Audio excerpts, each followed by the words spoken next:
This is 9.2.1 Web Vulnerabilities.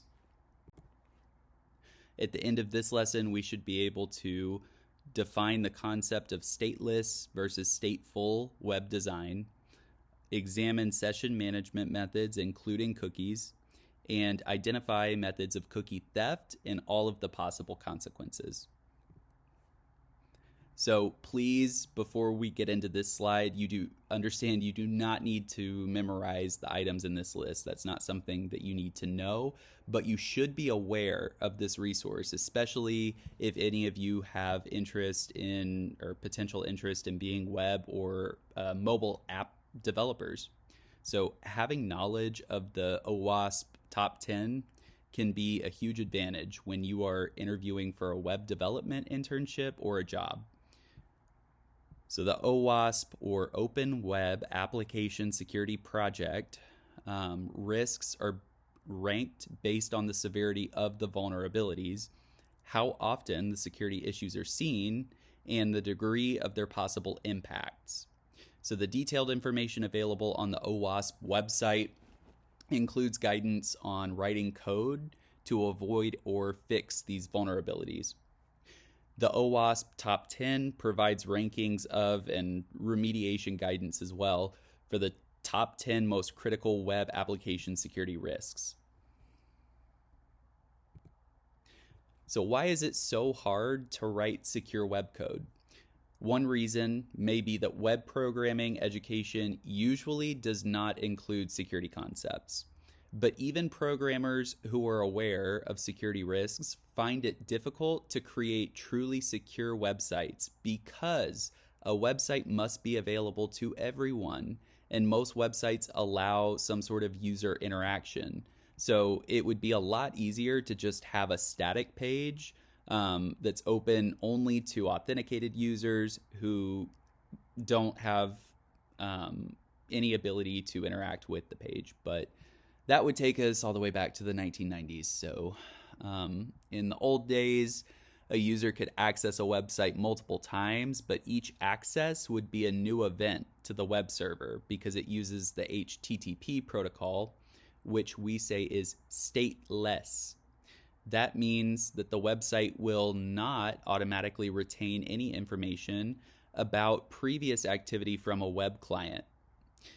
So to keep track of the user visit, aka the session, the web server needs to use a technology besides HTTP to save details like preferences or other activities. So this will make the browser session stateful over here.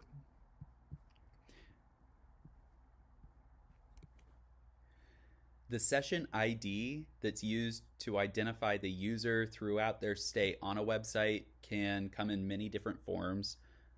That is decided by the website, not by the user. So the lab that we're going to do is going to focus on cookie theft, and then lesson 9.2.2 is going to go into further detail on form field risks.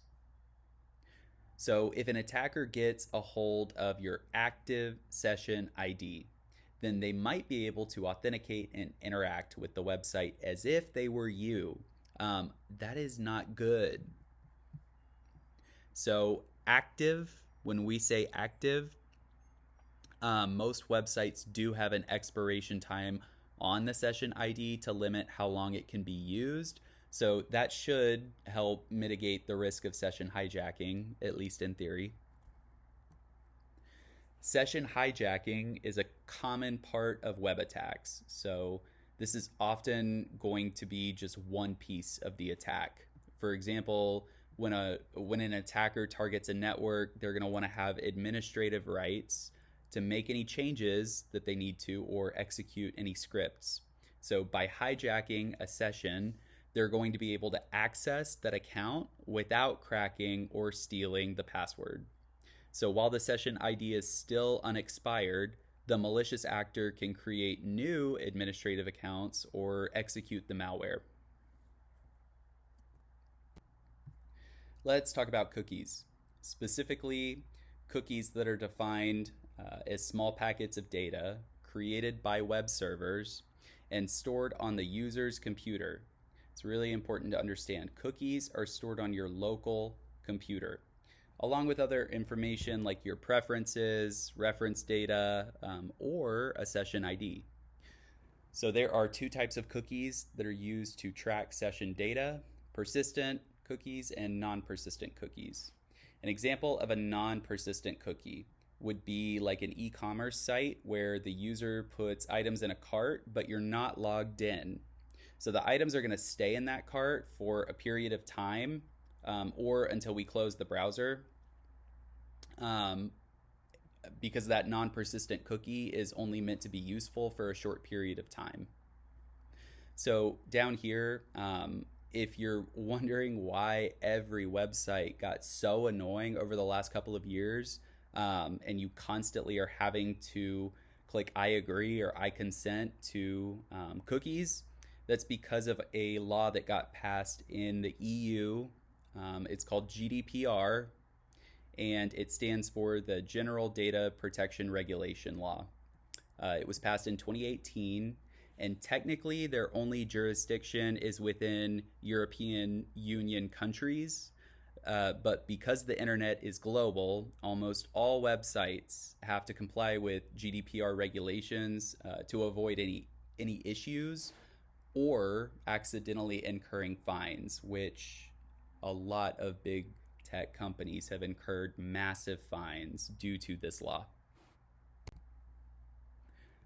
Cookie theft. So many web servers use cookies as their method of authenticating users to the website.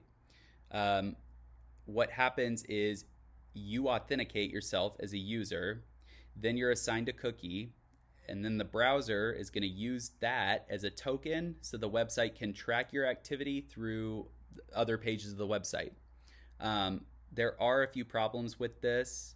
Websites have become extremely invested in using cookies because they not only provide a method for session IDs, but they also keep track of preferences, track browsing activities for help in targeting ads, and sometimes they even hold credit card or password information.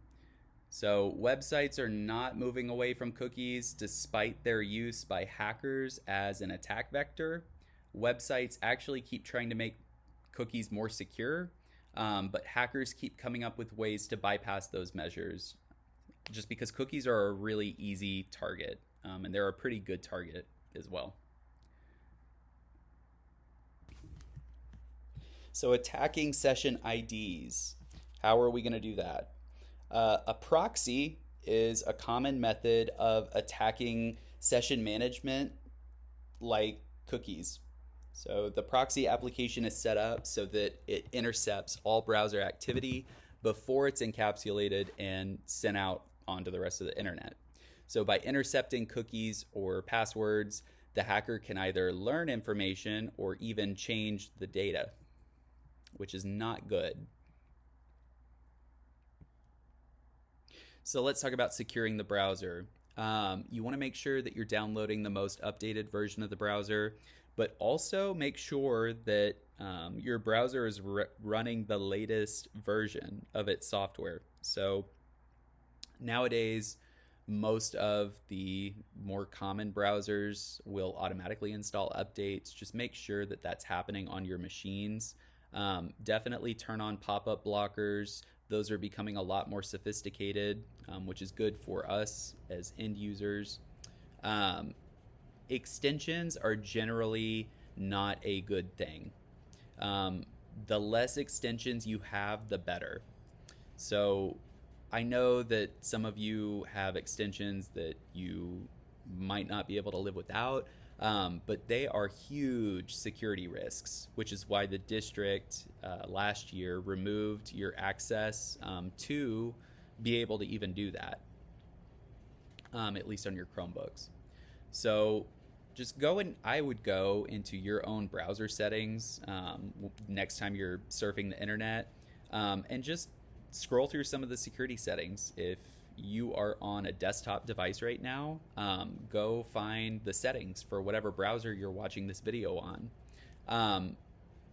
I'll leave you with these words: no browser is 100% safe.